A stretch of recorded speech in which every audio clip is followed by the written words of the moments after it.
Olá pessoal, eu me chamo Gustavo, faço parte do grupo composto pela Beatriz, Luiz, Leonardo e Yuri. Nós vamos falar sobre o comportamento humano e a escola das relações humanas. E para começar, eu gostaria de fazer uma pequena reflexão com vocês. Já pararam para pensar como nós somos tão diferentes no sentido de pensar e agir? Por exemplo, como é que uma pessoa consegue ser tão extrovertida e eu não? Ou por que uma pessoa é tão adorável, tão boa, tão humilde, enquanto a outra muitas vezes não gostamos nem de ter por perto? Por que, que nós não somos meramente mais humanos e felizes?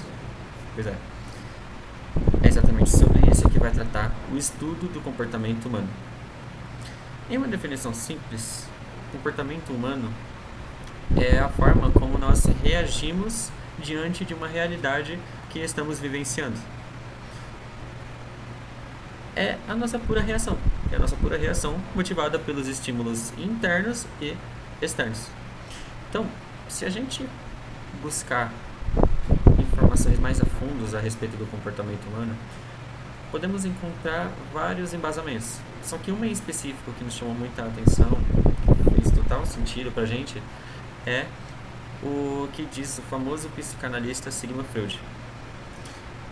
Ele separa a nossa mente humana em três vertentes, que é o consciente, o pré-consciente e o inconsciente. O consciente é tudo que vem à mente com informações que estamos lidando em um certo momento. Então, agora, por exemplo, eu espero que você esteja tentando prestar atenção nesse vídeo, ao mesmo tempo que está se atentando aos detalhes, como som, qualidade, conteúdo, enfim, tudo isso é o que o consciente nos traz. Já o pré-consciente, a gente pode interpretar como memórias. Então, essas coisas, esses pensamentos que ficam guardados em nossa mente, frescos para serem recordados, porque em algum momento da nossa vida eles ocorreram, eles ficam ali guardados no pré-consciente, ok? E por último, o inconsciente, ele não é muito diferente quanto a esse último aspecto de ficar guardado na nossa memória. Só que uma grande diferença é que ele ele é a parte mais a fundo da nossa mente humana. É a parte em que, na verdade, a gente dificilmente consegue resgatar, porque em algum momento ele morreu. A gente retirou do nosso consciente e trouxe para o inconsciente. E é exatamente neste último que o Freud foca.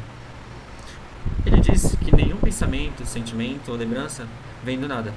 Eles, na verdade, se originam de elos ocultos a outras emoções que já ocorreram antes. Ou seja, é um desenvolvimento contínuo da nossa história. Nenhuma emoção que temos hoje, nenhum sentimento ou pensamento vem do nada, segundo Freud. Na verdade, ele é algo que vem desde lá de trás. E se a gente quiser assimilar mais ainda esse conceito, a gente pode comparar, por exemplo, com o instinto humano. Por quê? Instinto humano, a gente pode entender como emoções que vêm desde os nossos ancestrais.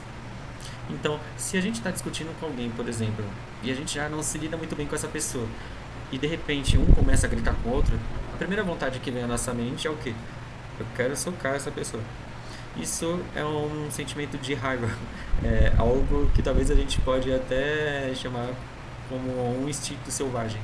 Por quê? Porque os nossos ancestrais também se comportavam dessa forma. Ficavam com raiva ou precisavam se defender, algo do tipo, e aí eles usavam a violência como uma forma de proteção. E isso ainda prevalece até hoje. É claro, a gente evoluiu, hoje a gente pensa, ou melhor, a gente leva muito mais pro lado racional. Só que não impede em que em certos momentos esses instintos se sobressaem. Boa noite, pessoal, tudo bem? Me chamo Leonardo e darei continuidade à palavra do Gustavo e falarei um pouquinho sobre o surgimento e evolução das ciências humanas. Mas antes, vocês já pararam para pensar como surgiram os estudos sobre a sociedade e o comportamento humano? Imagine-se que na Europa do século XVIII, um período conhecido como Era da Ilustração, onde as ideias de progresso, razão e ciência começaram a ganhar destaque. Nesse contexto de efervescência intelectual surgiram movimentos que desafiaram as estruturas de autoridades estabelecidas pela Igreja e pelo governo absoluto. Foi nesse cenário que nasceram as ciências humanas, um conjunto de disciplinas que buscam entender a complexidade da sociedade e do comportamento humano de maneira científica e crítica. Alguns fatores que impactaram este surgimento foi, o primeiro, o Iluminismo. Um exemplo marcante desse período foi a Enciclopédia, uma obra monumental que visava reunir todo o conhecimento humano, promovendo ideias iluministas sobre a ciência, filosofia e política. Isso contribuiu para o fortalecimento do pensamento crítico e científico. Segundo fator foi a Revolução Industrial. Com o surgimento da Revolução Industrial, questões sobre trabalho, urbanização, desigualdade social ganharam destaque. A obra As Riquezas das Nações, de Adam Smith, por exemplo, analisou os efeitos da Revolução Industrial na economia e na sociedade, influenciando o desenvolvimento das ciências sociais, além de sátiras de Charles Chaplin. Segundo fator, Revolução Francesa. Durante a Revolução Francesa, a Declaração dos Direitos do Homem e do Cidadão estabeleceu princípios de igualdade, liberdade e fraternidade, que impactando a forma de como as questões sociais e políticas eram abordadas e estudadas.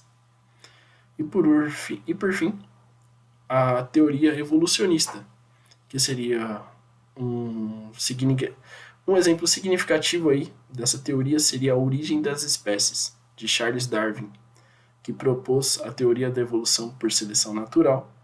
Essa teoria revolucionou toda a compreensão da diversidade e da adaptação das espécies, influenciando também a forma como os seres humanos eram vistos e estudados. Concluindo mais ou menos tudo isso, esses exemplos ilustram como os eventos históricos e ideias influentes moldaram este surgimento e a evolução das ciências humanas.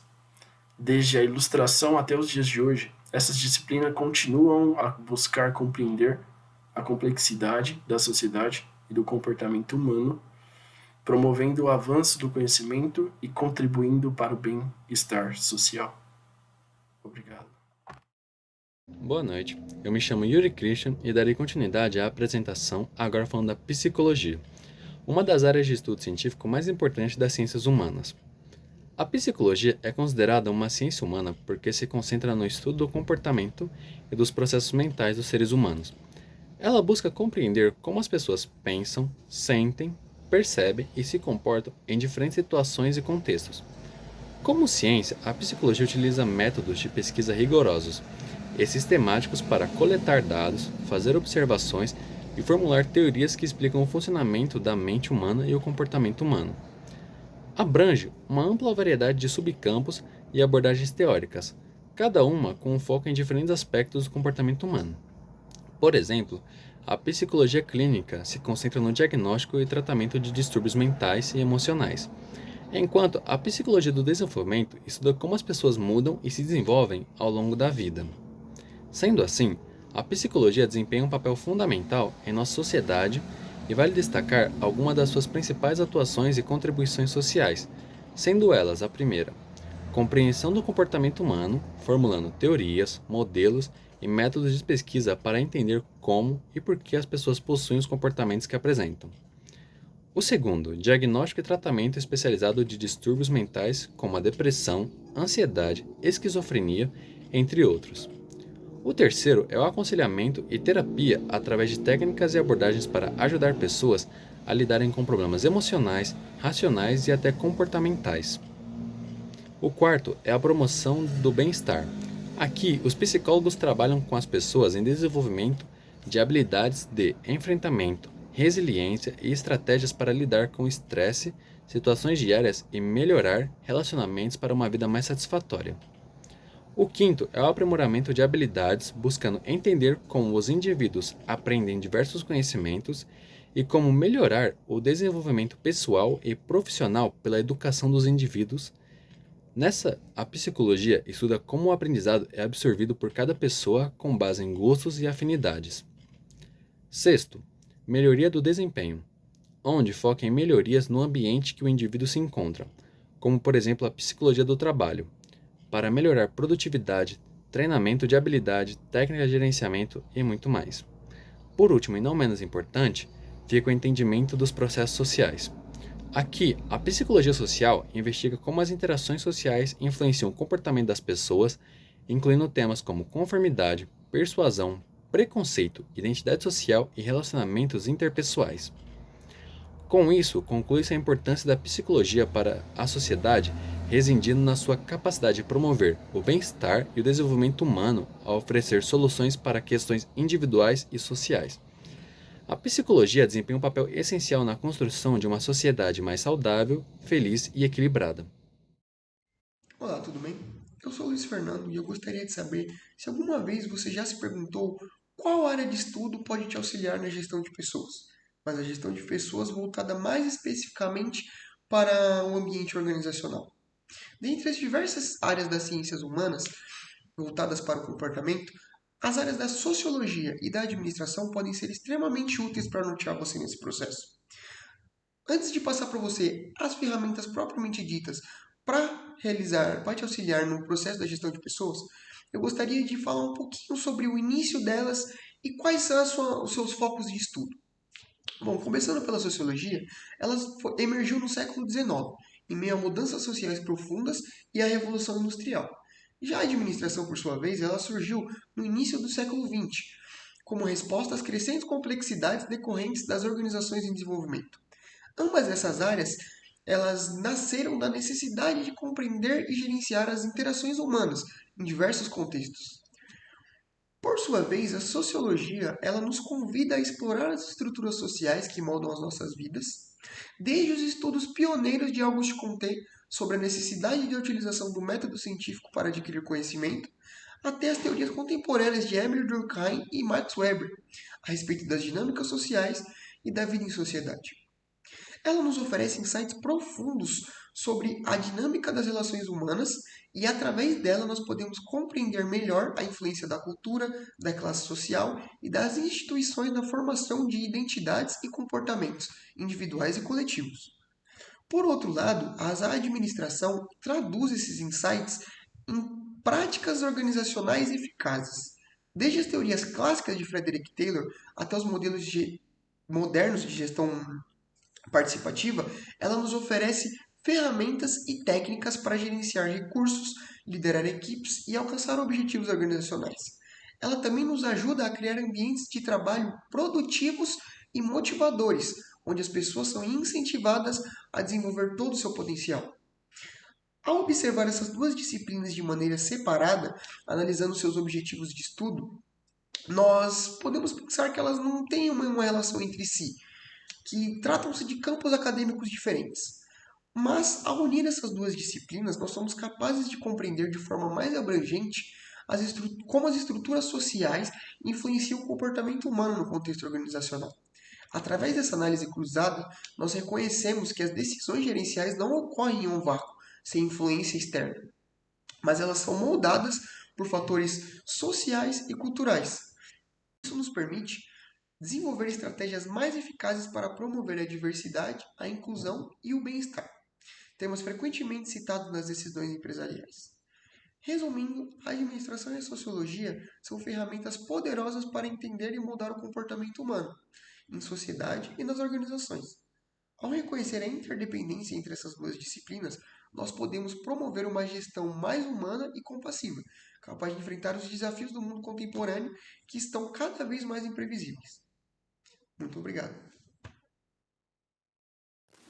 Meu nome é Beatriz e eu vou falar um pouco sobre a Escola de Relações Humanas.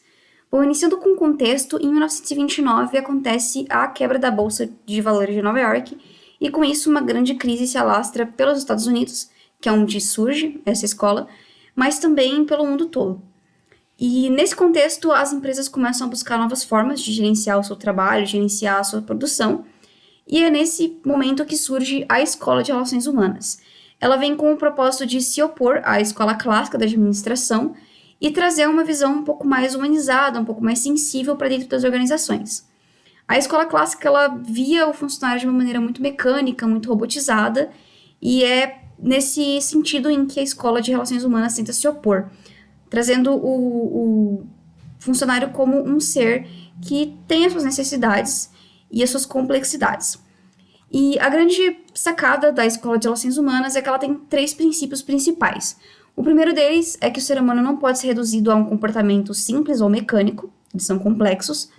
O segundo é que o ser humano ele é regido ao mesmo tempo pelo sistema social em que ele vive e também pelas suas demandas biológicas.